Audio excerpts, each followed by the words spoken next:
नमस्कार। राजस्थान की तमाम फटाफट खबरों में आपका स्वागत है। राजस्थान की खबरों के लिए आपसे निवेदन कि यदि आपने हमारे चैनल को सब्सक्राइब नहीं किया तो कृपया करके राजस्थान की खबरों के लिए आपके अपने चैनल को सब्सक्राइब करना ना भूलें।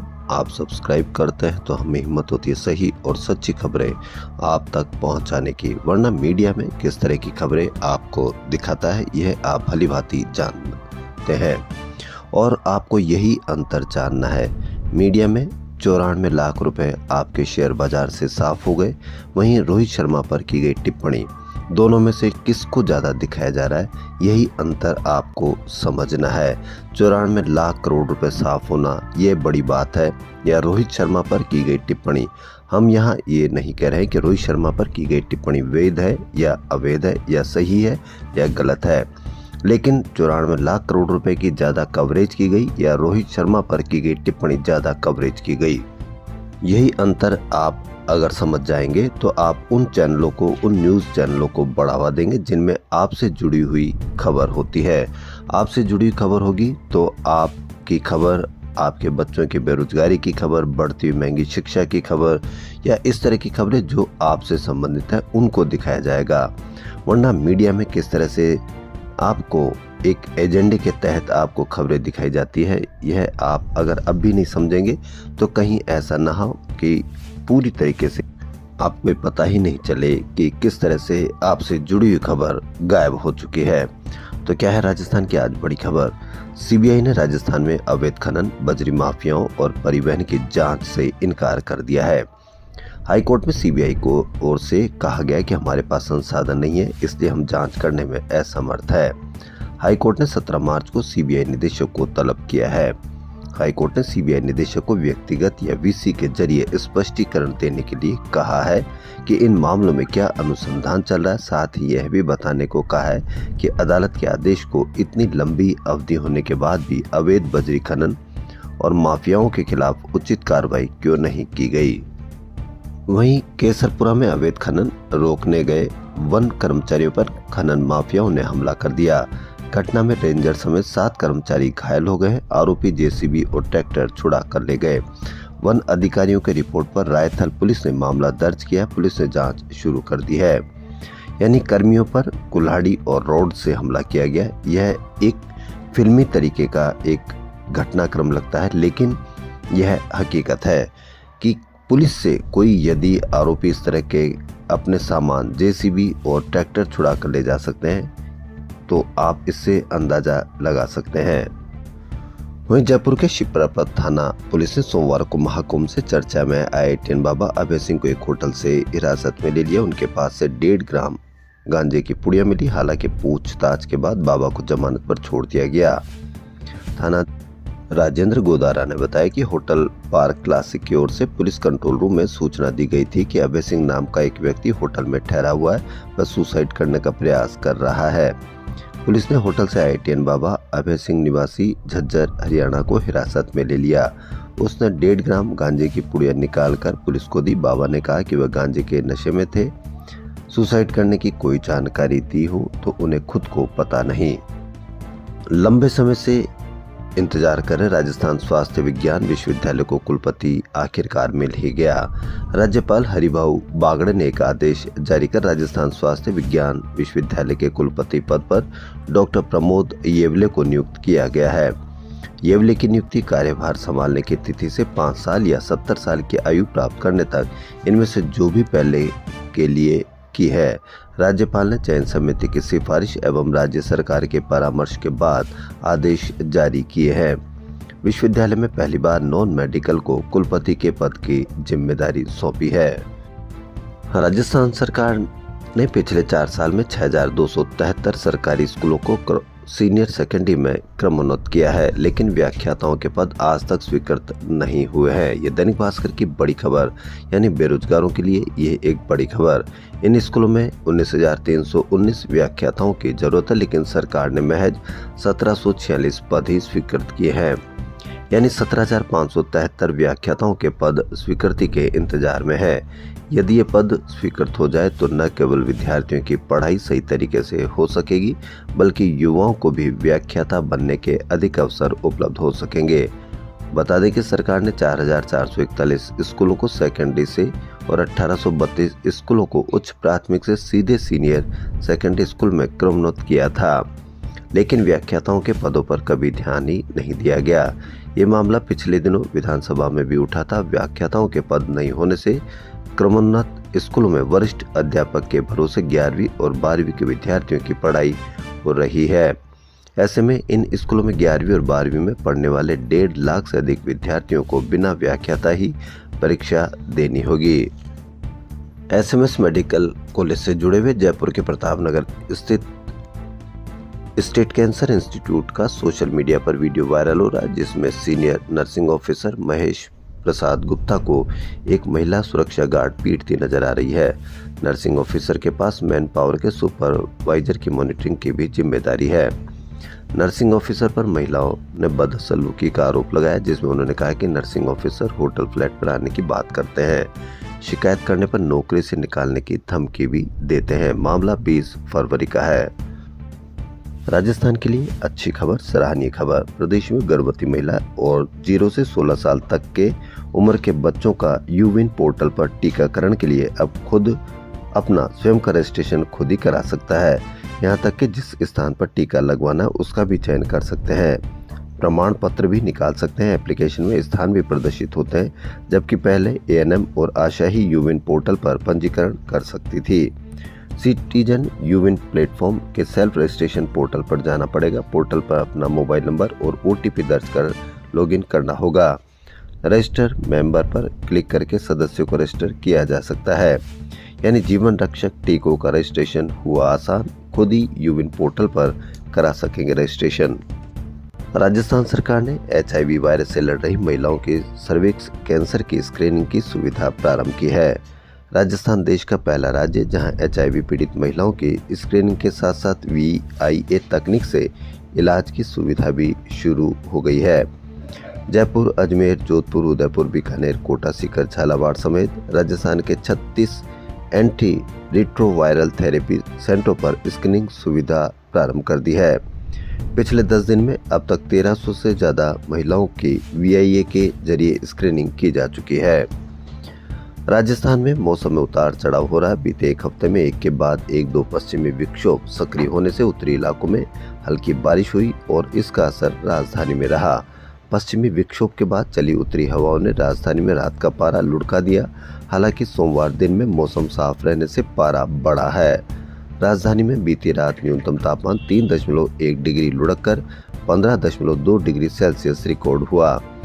वहीं दिन में 2.3 डिग्री बढ़कर 31 डिग्री पर पहुंच गया है। दिन में पारा बढ़ने और तेज धूप के असर से गर्मी भी बढ़ गई है। मौसम विभाग के अनुसार राजधानी में दिन रात के तापमान में उतार चढ़ाव का दौर रहेगा। 4-5 मार्च को उत्तरी हवा के प्रभाव से न्यूनतम तापमान 2 से 3 डिग्री कम हो सकता है। क्या आरोपियों को पीटने का अधिकार आम जनता को दिया जा सकता है? इस पर आप क्या कमेंट करते हैं? विजयनगर ब्लैकमेल कांड के आरोपियों को कोर्ट परिसर में वकीलों ने पीट कर अधमरा कर दिया। क्या इसी तरह से पीटने का अधिकार यदि आम जनता को दे दिया जाए तो क्या पुलिस, न्यायालय, वकील, कानून ये सब आप किसके लिए बनाते हैं या किसके लिए ये काम करते हैं? यदि आम जनता ही पीट कर अधमरा कर देगी क्योंकि अभी उनको आरोपी साबित हुए हैं या नहीं हुए हैं, लेकिन फिर भी इस तरह का पीटना, क्या आप इसको सही मानते हैं? और यदि इस तरह से पीटने से कोई अधमरा होकर यदि कोई मर जाता है तो इसकी जिम्मेदारी किसकी होगी? 97वें ऑस्कर पुरस्कार समारोह में ड्यून पार्ट 2 को बेस्ट विजुअल इफेक्ट का अवार्ड मिला है। इस फिल्म का VFX ग्लोबल कंपनी DNEG ने किया है। इसके CEO भारतीय नमित मल्होत्रा है। सिटीज 2.0 के तहत जयपुर को 100 करोड़ रुपए मिलेंगे। इसमें सॉलिड वेस्ट मैनेजमेंट और सर्कुलर इकोनॉमी से जुड़े कार्य करने होंगे। इस प्रोजेक्ट के तहत शहर, राज्य और राष्ट्रीय स्तर पर क्लाइमेट एक्शन होंगे। इसके लिए राजस्थान से जयपुर और उदयपुर शहर का चयन किया गया है। पूरे देश से 14 राज्यों के 18 शहरों को इसमें शामिल किया गया है। City investments to innovate, integrate and sustain cities 2.0 के लिए केंद्र और राज्य सरकार के बीच MOU साइन किया गया। IRC सी में आयोजित 12वीं regional 3R reduce, reuse, recycle और सर्कुलर इकोनॉमी फोरम का उद्घाटन राजस्थान के मुख्यमंत्री भजन लाल शर्मा और केंद्रीय आवास और शहरी मामलों के मंत्री मनोहर लाल खट्टर ने किया। देश में दूसरी बार हो रहे इस फोरम में केंद्रीय मंत्री खट्टर ने कहा कि एकीकृत अपशिष्ट प्रबंधन और जलवायु के लिए किए जाने वाले कार्यों को आगे बढ़ाने वाला एक प्रमुख प्रयास है। अभी तक सिर में चोट लगने पर वर्षों से पारंपरिक सीटी स्कैन और MRI की जा रही है, लेकिन इनसे ये स्पष्ट नहीं हो पाता है कि बच्चे को इंटरवेंशन की जरूरत कब है और वह कब तक पूरी तरह से ठीक होगा। जयपुर के SMS मेडिकल कॉलेज के न्यूरोसर्जरी विभागाध्यक्ष डॉक्टर मनीष अग्रवाल के निर्देशन में हुई रिसर्च में ये साबित हुआ कि perfusion imaging technique head injury की 98-99% तक सटीक जांच की जा सकती है। इस टेक्निक से डॉक्टर ये जान सकेंगे कि ब्रेन इंजरी कितनी गंभीर है, रिकवरी कितनी तेज होगी और बच्चे को किस तरह से इलाज की जरूरत होगी। इससे उन बच्चों को फायदा होगा जो दुर्घटना, खेलकूद या किसी अन्य कारण से सिर की चोट का शिकार हो जाते हैं। 3 साल पहले तक इस विषय पर दुनिया में कोई पब्लिकेशन नहीं था। 150 बच्चों पर की गई इस रिसर्च के रिजल्ट हाल ही में प्रतिष्ठित जर्नल वर्ल्ड न्यूरोसर्जरी में प्रकाशित हुए हैं। सबसे बड़ी बात यह है कि SMS ये एडवांस सुविधा पूरी तरह से फ्री रहेगी। Health for her, health for all theme पर पिंक वुमनिया क्लब की ओर से जोलो लेबल की ओर से महिला दिवस के उपलक्ष्य में 9 मार्च को कार रैली आयोजित की जाएगी। महिलाओं के उत्तम स्वास्थ्य और सशक्तिकरण का संदेश प्रसारित कर इस कार रैली में करीब 150 कार में सवार होकर 500 से अधिक महिलाएं शहर के विभिन्न स्थानों से होते हुए गुजरेगी। आईफा अवार्ड्स 2025 में जयपुर की हर्षिता राज बॉलीवुड एक्ट्रेस नोरा फतेही के साथ मंच पर डांस परफॉर्मेंस करती नजर आएगी। हर्षिता का ये परफॉर्मेंस 8 मार्च को जयपुर स्थित JECC में होने जा रहे आईफा अवार्ड्स के दौरान होगा। गौरतलब है कि आईफा की तरफ से डांस मेनिया कंटेंट चलाया गया था, जिसमें अपना डांस वीडियो बनाकर सबमिट करना था। देश भर से प्राप्त हुई एंट्रीज में से जयपुर की हर्षिता राज इस कॉन्टेस्ट की विनर रही। जयपुर के 1.5 माह पहले लगे नौकर ने रेकी की फिर वारदात, एक ही अलमारी का ताला तोड़ा। अंबाबाड़ी में करोड़ों की लूट का मामला। विद्याधर नगर में सैनिटरी व्यापारी के घर हुई करोड़ों की लूट को नौकरों ने रेकी करने के बाद अंजाम दिया। DCP नॉर्थ राशि डोगरा डूडी ने बताया कि 1.5 माह पहले नौकर लगे इंद्रजीत ने पूरे घर की पहले ही रेकी कर ली थी। इसके बाद एक दिन पहले एक बदमाश अशोक मंडल को नौकरी पर लगवाया। वह लंगड़ा कर चलता है। वारदात के दौरान उसने सिर्फ एक ही अलमारी का ताला तोड़ा, बाकी किसी जगह हाथ नहीं लगाया। इस दौरान बदमाशों ने ज्योति का मुंह तौलिए से दबा दिया था ताकि वह चिल्ला न सके और पास में रहने वाली सास और देवरानी न आ जाए। राजधानी में घरेलू नौकरों द्वारा लूट की वारदात का यह 1.5 माह में दूसरा मामला है। इससे पहले 21 जनवरी को कानोताबाग में बुजुर्ग महिला और पुराने नौकर को बंधक बनाकर नेपाल निवासी नौकरों ने 50 लाख के गहने और 12 लाख रुपए लूट की वारदात को अंजाम दिया था, जो अब तक नहीं पकड़ पाए हैं।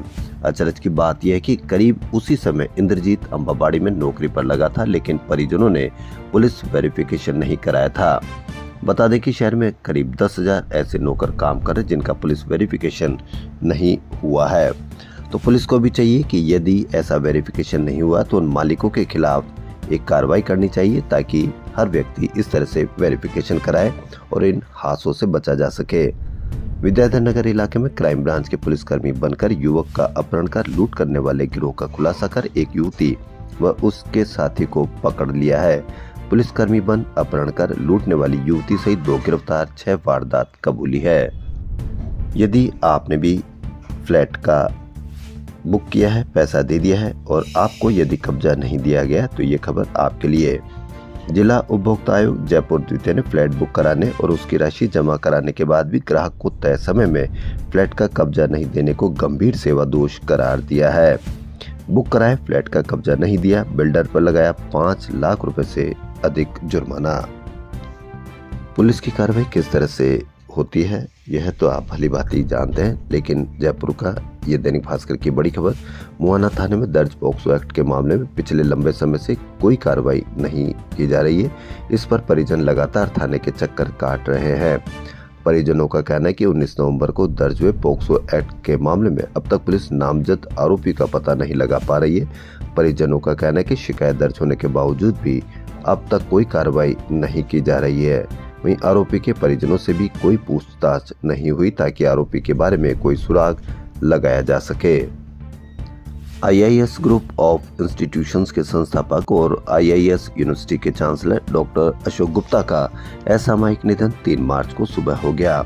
उनके निधन से राजस्थान के शैक्षणिक जगत में शोक है।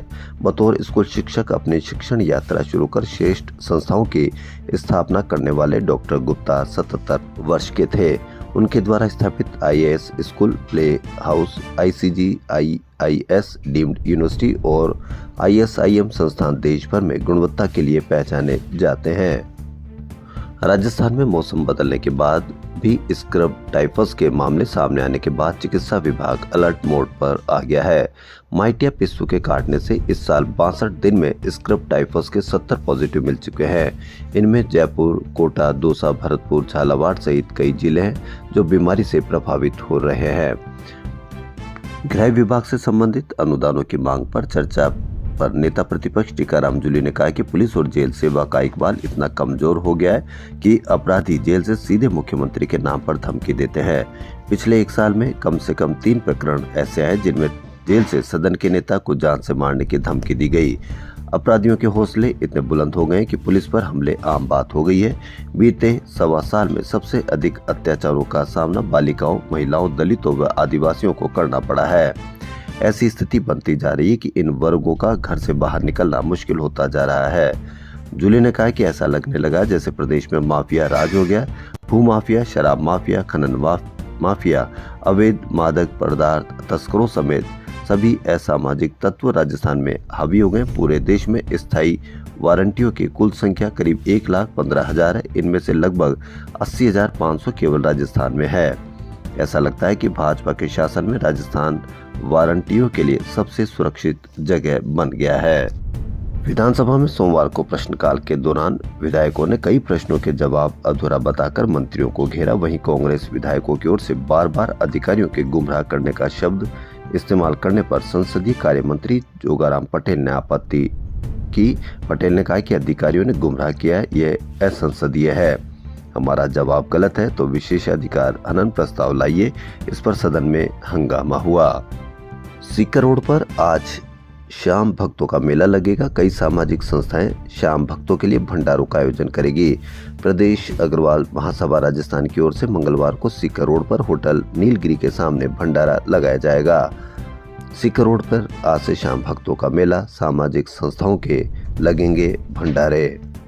राजस्थान में राजकीय छात्रावासों में लगभग 2200 रसोइये और चौकीदार 30 वर्षों से कार्यरत हैं, लेकिन वे आज भी दैनिक वेतन भोगी हैं। इन्हें नियमित करने की लगातार डिमांड चल रही है। हालांकि 350 रसोइये व चौकीदारों को हाईकोर्ट के आदेशों के बाद 2017 में मासिक वेतन 17,700 स्केल दिया जा रहा है, जबकि अन्य कर्मचारी ठेकेदारों के शोषण का शिकार हो रहे हैं। छात्रावास रसोइया व चौकीदार संघ एकीकृत के प्रदेश अध्यक्ष मनोज कुमार भारती का कहना है कि एकीकृत महासंघ ने पिछले दिनों सरकार से संविदा रूल्स 2022 में शामिल करने का आग्रह भी किया था। डिमांड यह भी है कि सहायक चतुर्थ श्रेणी कर्मचारी भर्ती 2025 में सभी कर्मचारियों को बोनस अंक देते हुए इस भर्ती में शामिल किया जाना चाहिए। वहीं राज्य के लगभग 3 लाख ठेका कर्मचारी सालों से सरकार की ओर से इस बात की बाट जो रहे कि उनका शोषण कब खत्म होगा। पिछली सरकार ने और अब इस सरकार ने उनको इससे निजात के लिए वादा किया, लेकिन उनका इंतजार खत्म नहीं हो रहा। अखिल राजस्थान राज्य कर्मचारी संयुक्त महासंघ, एकीकृत चिकित्सा विभाग, निविदा ठेका कर्मचारी संयुक्त संघर्ष समिति जिला अध्यक्ष नाथू सिंह गुर्जर ने मांग की है कि मुख्यमंत्री से बजट पूर्व संवाद में भी आग्रह किया गया था कि चिकित्सा विभाग के ऐसे संविदा कर्मियों को ठेका पर लेने के बजाय सरकारी बोर्ड जैसा बनाकर उसके जरिए काम पर लिया जाए, ताकि उन्हें पूर्ण और समय पर मानदेय मिल सके। प्रदेश में BSc nursing, BPT, BSc MLT और बीआरटी में नीट यूजी के अंकों से प्रवेश को लेकर विवाद खड़ा हो गया। राजस्थान स्वास्थ्य विज्ञान विश्वविद्यालय ने सत्र 2025-26 में बीएससी नर्सिंग और भी कई में प्रवेश नीट यूजी के प्राप्तांकों के आधार पर प्रवेश लेने का निर्णय लिया है। दूसरी तरफ विद्यार्थियों ने इसका ये कहते हुए विरोध शुरू कर दिया कि अचानक निर्णय लिया गया है जो गलत है। इसको सत्र 2026-27 से लागू करने की मांग की है। RUHS ने कहा है कि प्रवेश लेने वाले अभ्यर्थियों को नीट UG परीक्षा 2025 में शामिल होना अनिवार्य है। यह निर्णय RUHS की विद्या परिषद की मीटिंग में लिया गया है। पूर्व रणजी खिलाड़ियों के लिए ये अच्छी खबर। RC एडॉक कमेटी ने पूर्व रणजी खिलाड़ियों की पेंशन 8 साल बाद फिर से शुरू कर दी है। 39 खिलाड़ियों के खाते में लगभग 2.30 लाख रुपए की पहली किस्त ट्रांसफर कर दी गई है। जिन खिलाड़ियों को BCCI से पेंशन मिल रही है उन्हें इसका लाभ नहीं मिलेगा। 5 से 15 रणजी मैच खेलने वाले खिलाड़ी को 5,000 रुपए महीना और 16 से 24 मैच खेलने वाले खिलाड़ी को 7,500 रुपए महीने पेंशन मिलेगी। ये जानकारी एडॉक कमेटी के कन्वीनर जयदीप बिहानी और सदस्य धर्मवीर शेखावत ने दी। उल्लेखनीय कि 2016 में सोमेंद्र तिवारी के RCA का सचिव रहते पूर्व रणजी खिलाड़ियों को पेंशन की शुरुआत की गई थी। ये 1 साल तक चली, उसके बाद से मिलना बंद हो गई। जो खिलाड़ी अब इस दुनिया में नहीं है उनकी पत्नी के खाते में पेंशन राशि ट्रांसफर की गई है। केंद्र सरकार के फेल्सफोर, क्वार्ट्ज, माइका और बेराइट्स को मेजर मिनरल श्रेणी में शामिल करने के निर्णय से राजस्थान के 3,000 प्रोसेसिंग इकाइयां और इतनी खदान संकट में फंस गई है। दरअसल मेजर मिनरल्स के दायरे में आने के ऐसी सभी खदान संचालकों को minerals conservation and development act के तहत इंडियन ब्यूरो ऑफ माइंस में पंजीकरण कराना होगा। इसके लिए 31 मार्च तक का समय दिया गया है। इसके अलावा हर माह निर्धारित फॉर्मेट में मासिक और वार्षिक रिटर्न फाइल करना जरूरी होगा। राजस्थान की खबरों फिलहाल इतना ही। यदि आपको राजस्थान की खबरें पसंद आ रही तो आपके अपने चैनल को सब्सक्राइब करना ना भूलें। धन्यवाद।